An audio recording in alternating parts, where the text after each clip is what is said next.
La pluralisation des polices, c'est un champ de recherche international qui part de deux constats. Premier constat, c'est que le nombre d'agents de sécurité privés dans les pays occidentaux, mais également au-delà dans les pays en développement, excède aujourd'hui très largement le nombre de policiers publics. Le deuxième constat, c'est qu'au sein même des polices publiques, vous avez une diversification des statuts et des acteurs. On observe une dissociation entre police et policing, entre les acteurs publics en charge des missions de police, en France, la police nationale et la gendarmerie traditionnellement, et le fait de faire la police. Et cette dissociation, elle veut dire que le paradigme moderne qui identifie sécurité, police publique et État est aujourd'hui de plus en plus contrarié, il est de plus en plus remis en cause. Le monopole de l'État sur la sécurité s'effrite. Et du coup, ça pose des questions de compréhension, d'analyse, de repositionnement de l'État absolument fondamentales.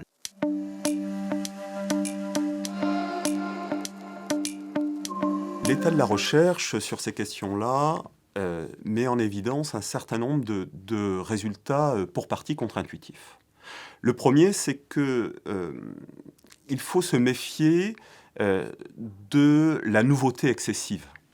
De considérer que cette montée en puissance des acteurs de la sécurité privée, cette diversification, cette complexification, c'est quelque chose de nouveau.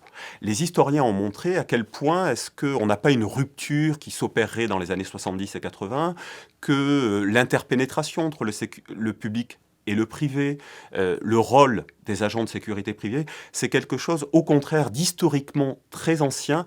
Et pour partie, la situation actuelle est un retour à une phase que l'on a connue au cours des XVIIe et XVIIIe siècles. On observe déjà ce rôle central des acteurs divers de la sécurité privée. Ça peut être des vigilants, ça peut être des banques, ça peut être également des agences de détectives, par exemple. Deuxième constat, c'est que souvent on pense à la sécurité privée comme étant d'abord le gardiennage, l'utilisation de moyens humains, de gardiens, dans et aux abords des centres commerciaux.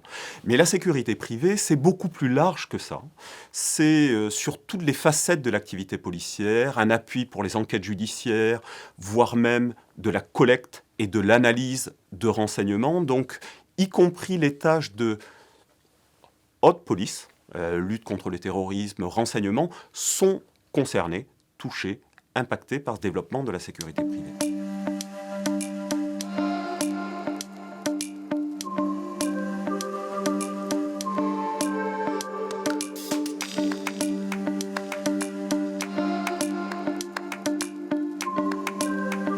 La troisième question qui a été abordée par les travaux, c'est les raisons. Comment expliquer cette transformation vers une pluralisation des polices?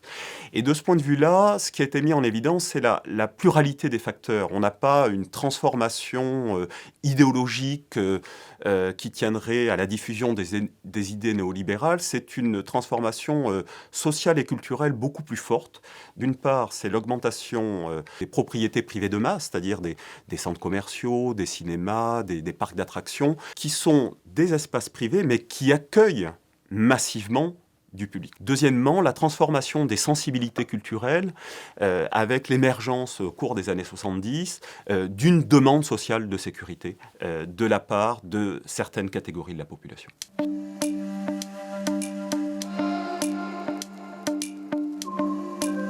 Les travaux initiaux ont souligné toutes les malversations, tous les dangers, toute la brutalité et la violence associées à cette montée en puissance de la sécurité privée. Une deuxième génération de travaux a mis en évidence que, en fait, la sécurité privée avait une logique beaucoup plus adossée au marché, qui différait de la justice pénale. On a une logique qui est beaucoup plus adossée à l'arithmétique des profits et des pertes. Donc une logique plus préventive et plus fondée sur le contrôle social que ne l'est la justice pénale.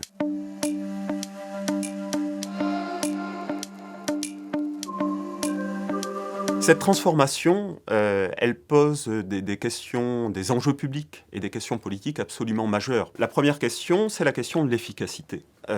quand vous avez une pluralité d'acteurs qui ont des identités professionnelles, des missions, des logiques d'action différentes, comment assurer la coordination entre cette multiplicité d'acteurs? La deuxième question, à côté de l'efficacité, c'est celle de la légitimité.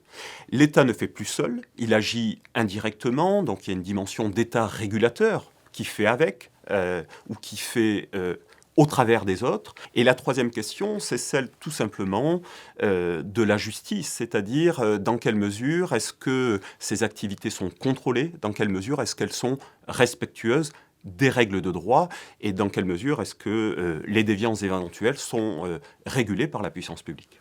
Et de ces trois points de vue-là, le rôle de l'État dans un marché pluralisé de la sécurité reste absolument crucial.